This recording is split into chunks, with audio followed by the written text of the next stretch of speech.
Hi friends, welcome back to my channel Only Bio, presenting up the important points from the chapter Animal Tissues. Friends, the terms or the points that are discussed here are derived from MCQs that have appeared in the various national or state level competitive exams. So the questions are framed from these terms or points either in similar or modified forms.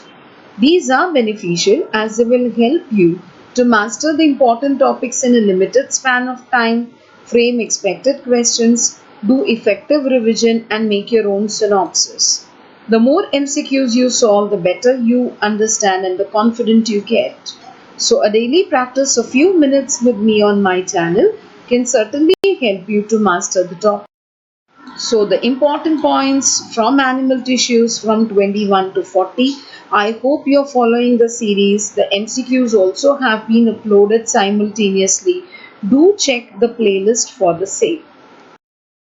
Point number 21. Sensory neurons are responsible for sending information about the environment, which we call it as stimuli, to the central nervous system. They are activated by touch, light, temperature, pressure, hearing, etc. Sensory nerve cells or sensory neurons carry impulses, that is, electrical signals, from a receptor to the central nervous system, that is CNS. Next, the interneurons are very short compared to the sensory and motor neurons. The connectors or interneurons connect a sensory neuron with a motor neuron. The impulse travels from the cell body at the head end along the short axon to the dendrites. Next, motor neurons carry impulses from the CNS to the muscles or the glands. In most cases, the motor neurons causes muscle contraction, that is movement, but the motor neurons can also cause secretion of substances by the glands. The motor neuron causes a response via chemicals known as neurotransmitters. Point number 24. Epithelial tissues form the protective covering and inner lining of the body and the organs. These tissues were the first to evolve during evolution and were first formed during embryonic development. They develop from the ectoderm, mesoderm, and endoderm of the embryo. Next, the epithelial cells are held together by gap junctions, tight junctions, zonular adherence, desmosomes, or interdigitation. Next, connective tissues develop from the mesodermal cells of the embryo. They support and bind other tissues in the body and are made up of three components. First, the intercellular matrix, which is made up of mucopolysaccharide, specifically the hyaluronic acid. Second, cells. The major cells include fibroblasts, adipocytes, plasma cells, and the mast cells. And third, fibers. Connective tissues are made up of three types of fibers, namely collagen fibers, that is white fibers, elastic fibers, that is yellow fibers, as well as the reticular fibers. Point number 27. Cartilage is the type of dense connective tissue made of tough protein fibers that provides a smooth surface for the movement of the bones at the joints. Next, maintaining mineral homeostasis is a very important function of the skeleton because just the right levels of calcium and other minerals are needed in the blood for normal functioning of the body. When mineral levels in the blood are too high, bones absorb some of the minerals and store them as mineral salts, and this is why bones are so hard. When the blood levels of the minerals are too low, the bones release some of the minerals back into the blood and thus restore the homeostasis. Next, the epidermis, that is the most superficial layer of the skin, is composed of stratified squamous epithelial cells that contain large quantities of the protein keratin.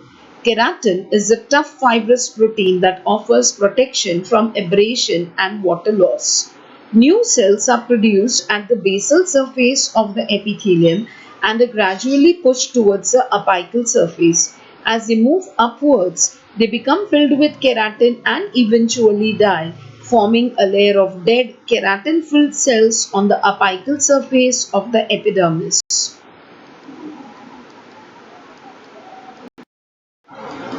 Point number 30. Adipose tissue consists of adipocytes or fat storage cells. Its functions in energy storage, insulation and cushioning. Small pockets of adipose tissue can be found all over the body but accumulates under the skin, that is subcutaneous fat, and around certain organs such as the kidneys. Unlike other connective tissues, it has very little matrix and the cells are closely packed together. Each cell contains a large fat droplet which pushes the nucleus to the side. Next, hyaline cartilage is the most abundant type of cartilage in the body and is found in the rib cage, the nose, the trachea and the ends of the long bones. It provides structural support but is more flexible than the bone and has cushioning properties. Hyaline cartilage has a firm matrix with abundant collagen fibers, but the individual fibers cannot be seen under the microscope. Point number 32. Glial cells are the support cells of the nervous tissue. There are several different types with various functions, including maintaining proper iron concentrations in the fluid surrounding the neurons, generating myelin, which is an insulating material that surrounds some axons, and cleaning up the debris. Point number 33. The English word tissue derives from the French word tissue, meaning that something that is woven from the verb tisser, that is to weave. Point number 34. The study of human and animal tissues is known as histology, or in connection with disease, it is known as histopathology. For plants, the same is called as plant anatomy. Point number 35. The cells comprising an epithelial layer are linked via semi-permeable tight junctions. Hence, this tissue provides a barrier between the external environment and the organ it covers. Point number 36. Transitional epithelium has cells that can change from squamous to cuboidal depending on the amount of tension on the epithelium. Point number 37. In keratinized epithelium, the most apical layers, that is towards the exterior of the cells, are dead and lose their nucleus and cytoplasm, instead containing a tough resistant protein called as keratin. This specialization makes the epithelium somewhat water resistant, so it is found in the mammalian skin. The lining of the esophagus is an example of non-keratinized or moist stratified epithelium. Point number 38. In parakeratinized epithelium, the most apical layers of the cells are filled with keratin, but they still retain their nuclei. These nuclei are pycnotic, that is, they are highly condensed.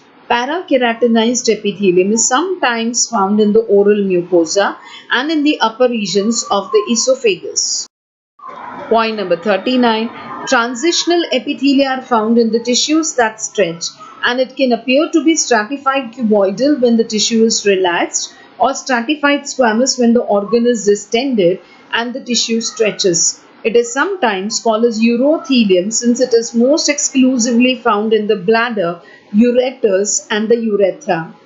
Point number 40. The name squamous comes from squama, the Latin word for scale, as on fish or the snake skin. Friends, I'm sure this series will help you. Please subscribe if you're new to the channel and keep studying with me. Thank you.